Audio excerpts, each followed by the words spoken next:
Hi beautiful, welcome back to my channel. So for today's video, I will be reviewing the LA Girl Pro Matte Foundation, and this is the matte version of their high definition long wear foundation.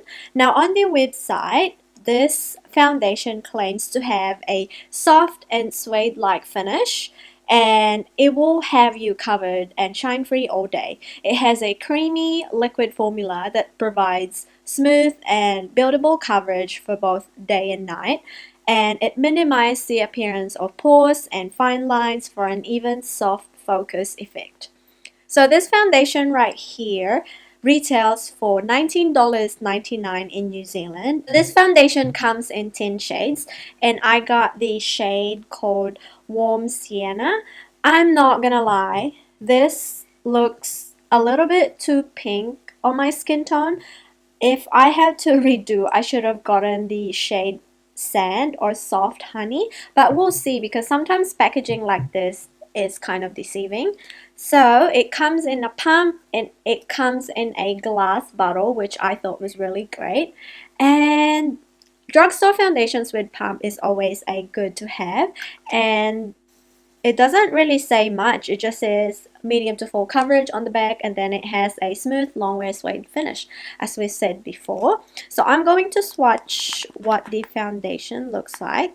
So a full pump gives you about that much product, and it's very creamy, and it doesn't have any scent at all, which I like. But then again, the shade match for me is a little bit off, so it comes off very pink slash orange on my skin, but we'll see how it applies. We'll just ignore the shade range because online it's kind of hard to gauge what shade I should get, and then this particular foundation, they don't have it in stores, at least in New Zealand, so you can only get it online. I've already primed my face, and I use the Etude House for Face Blur Primer, and as you can see, this is what my skin looks like. I have a big scar in here, and the rest is just, you know, my normal rash slash acne scars. For the most part, my skin is pretty flat.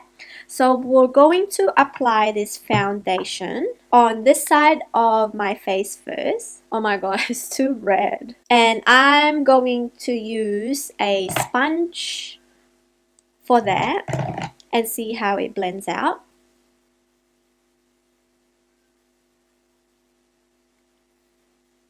Oh my god, this foundation dries fairly quickly.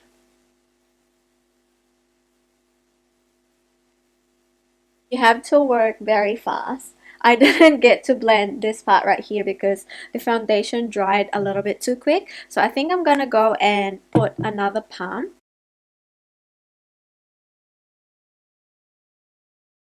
It's looking a little bit too orange on me. But it is actually my fault for not getting the right shade. I should have gone a shade lighter. But it's okay. It's the formula that we're testing. So a pump and a half actually gave me a light coverage. I wonder how this is going to build up.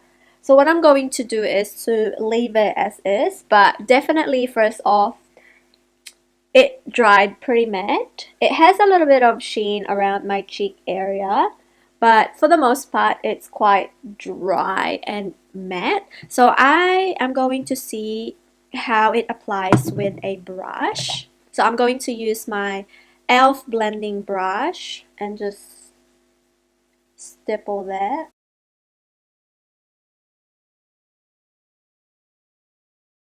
With the brush, it pretty much covered majority of my scarring, and I love the airbrush finish that it gave because this kind of foundation dried a little bit too quickly, so I feel like the brush is the way to go to apply this. But then again, if you want to kind of shear out the coverage, you could actually use a beauty blender. So I am going to put a little bit more on the areas where I need coverage. So I'm just going to use the brush. So 2 pumps later, the coverage is actually pretty good.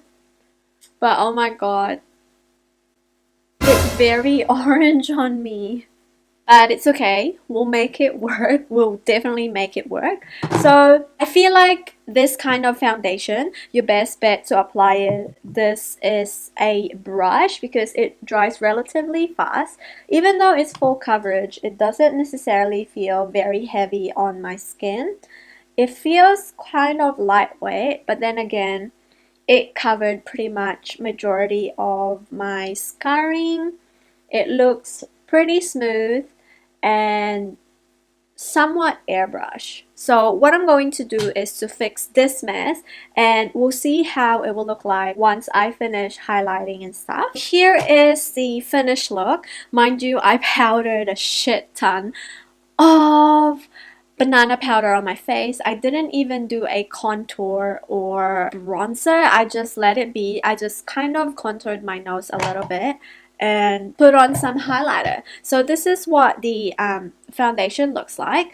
It's very matte. It definitely it definitely blurred a little bit of my pores. On the website, it kind of looks kind of light and right up my skin tones alley, but then when I swatch it, girl, it's red orange. So I look like an Oompa Loompa. So I had to spray a lot of Fix Plus on top of that to melt the powder a little bit. I used this Maron soft beige powder, which has a peachy tint to it, to really brighten my eyes and my cheek. Hence you see that. And on the areas where I normally bronze, I applied a lot of this banana powder to kind of counteract the orangeness of the foundation. Yeah, so this is what my face is currently looking. The time right now is 10 a.m. and this is my full face on. So here is what the foundation looks like on natural lighting. It actually looks alright. I'm not sure because I turned down my exposure. And yeah, overall it doesn't look that bad. But I think it has something to do with me piling on a lot of banana powder. But if you look up close, my skin looks a lot better. So I will wear this out and we'll check with you guys in a little bit. Hi beautiful, the time right now is 3:20 in the afternoon, and I've worn this foundation for about 5 hours, and looking at my skin, it's a little bit oily around the T-zone area. And the color did not oxidize or anything like that. In fact, it kind of were sort of the same. It didn't have any what's it called? It didn't break apart or anything like that. Everything is still intact, though my forehead is looking a little bit cakey. I think it's something to do with me powdering a lot, also around the nose area. But for the most part, it's pretty much intact, though I'm a little bit sweaty, mainly because I did some work outside and I just got home. So I will just leave it as is. I won't blot or anything, and I'll be right back at the end of the night to check in with you guys and share with you my final thoughts. Hi beautiful, it's the end of the night. The time right now is 9:05. So I've been wearing this foundation for 10-11 hours, and as you can see, my face is so oily. Looking at it up close, no separation happened. Find that it caked up around my nose area and my forehead area. So for 10 hours, this foundation didn't really held up with my oils. But then again, for about, I'd say around 7 hours, it was still fine. Nothing broke apart. Coverage is still there, nothing faded, considering that I was leaning my hand against my face. So let's see what it will look like blotted. So foundation looks good as new when blotted, so I can't really complain about that. And for $20, this foundation is actually really good. For the most part, it kind of reminds me of the LA LA Colors Pro Matte Foundation that I tried previously in terms of the longevity and the long wear aspect. This foundation is another great drugstore foundation that you definitely have to try. I actually really like this foundation for my oily skin. I wouldn't say this lasts for 24 hours, but you could get away with wearing this within probably 15 hours or so. I hope you guys enjoyed this video. Please make sure to subscribe to my channel for more updates, and I will write the further updates on my description box, so make sure you read that, and I will catch you on my next video. Bye.